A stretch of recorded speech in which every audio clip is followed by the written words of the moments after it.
दोस्तों नमस्कार, आप देख रहे हैं जनपद मिरर। बेहतर कानून व्यवस्था व भ्रष्टाचार मुक्त सरकार देने का वादा करके योगी सरकार दोबारा तो सरकार बना ली, लेकिन पिछले कुछ दिनों से जिस तरह से यूपी से लेकर दिल्ली तक सियासत गर्म है, उससे यह तो साफ हो गया है कि अंदर खाने में सब कुछ ठीक ठाक नहीं चल रहा। योगी सरकार में माफिया भले ही ठंडे हो गए हों, मगर अधिकारियों का मन बढ़ा हुआ है। मन भी इतना कि वे किसी को कुछ भी नहीं समझ रहे।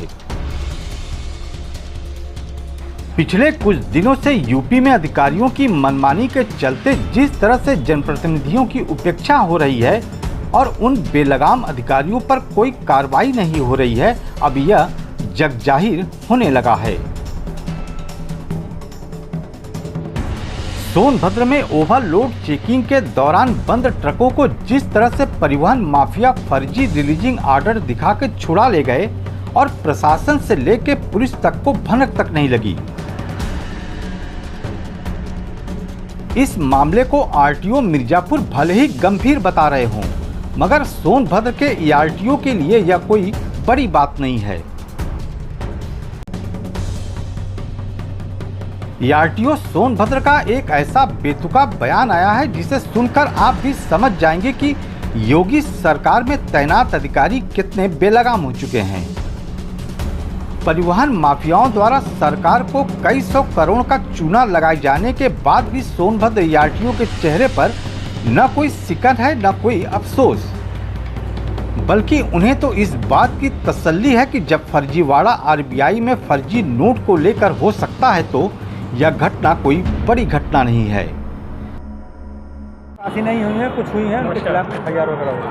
एफआईआर होगा? हाँ, गाड़ी मालिक खिलाफ नहीं। अभी जो गाड़ी मिली है, लगभग कितनी गाड़ियाँ मिली होंगी? अभी हम लोगों को 20-10 महीना साल 30-35 टाइम लगेगा ना, थाने से मंगाना है, अधिकार से कुछ करना है। कैसे हो गया? 386 गाड़ी नहीं, इतनी गाड़ियाँ नहीं है। कैसे हो गया सर? बड़ा अरे भाई वो फर्जी रिजर्व बैंक के नोट चल जाते हैं। हालांकि आरटीओ फर्जी रिलीजिंग ऑर्डर दिखाकर सैकड़ों गाड़ियों को छुड़ा ले जाने के मामले का खुलासा होने के बाद एफआईआर दर्ज कराने की बात कह रहे हैं, लेकिन उनके इस बेतुका बयान से यह तो साफ हो गया कि अधिकारियों को किसी का डर भय नहीं है। यहाँ हैरान करने वाली बात यह है कि आरटीओ का इस तरह का बयान और सोच तब है जब वे कुछ दिनों में रिटायर होने वाले हैं। जिस तरह से स्वास्थ्य विभाग से लेकर बिजली व पीडब्ल्यूडी विभाग में ट्रांसफर पॉलिसी की अनदेखी की गई और अधिकारियों द्वारा मनमानी कर बड़ा भ्रष्टाचार किया गया, सोनभद्र में परिवहन विभाग की इस घटना के बाद इस बात से भी इनकार नहीं किया जा सकता कि यदि जांच कराई जाए तो परिवहन विभाग में भी ट्रांसफर पोस्टिंग घोटाला सामने आ सकता है।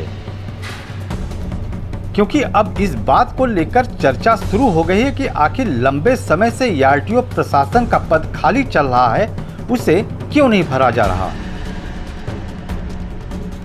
आखिर आरटीओ परिवर्तन जो कुछ ही दिनों में रिटायर होने वाले हैं, उन पर बोझ डालकर उनसे काम क्यों लिया जा रहा। तो क्या यह माना जाए कि शासन में अधिकारियों की कमी हो गई है या फिर ईमानदार अधिकारी नहीं मिल रहे। सूत्रों की माने तो फर्जी रिलीजिंग ऑर्डर के आधार पर ओवरलोड ट्रकों को छुड़ा लिए जाने के मामले को डीएम एसपी दोनों ने गंभीरता से लिया है और माना यह जा रहा है कि इस प्रकरण में परिवहन माफियाओं के अलावा कई थाने व आरटीओ दफ्तर समेत ट्रक मालिकों पर गाज गिर सकती है। जिस तरह से अभी म्योरपुर थाना व डाला चौकी से इस फर्जीवाड़े की आगाज हुई है और जब इसकी आंच अन्य थानों तक पहुंचेगी तो यह प्रदेश में अपने आप में अलग व बड़ा भ्रष्टाचार होगा। अब देखने वाली बात यह है कि कई सौ करोड़ के अनुमानित इस घोटाले की जांच को लेकर शासन क्या निर्णय लेता है, क्योंकि जिस तरह से अभी जांच की जिम्मेदारी उन्हीं के ऊपर है जो कहीं न कहीं से इस मामले में दोषी हो सकते हैं। ऐसे में शासन को तत्काल इस बड़े भ्रष्टाचार के खुलासे के लिए उच्च स्तरीय जांच बिठा देना चाहिए, वरना मामलों का खुलासा होने के बजाय इसकी लीपापोती होने की संभावना बढ़ जाएगी। शांतनु कुमार के साथ आनंद चौबे, जनपद मिरर, सोनभद्र।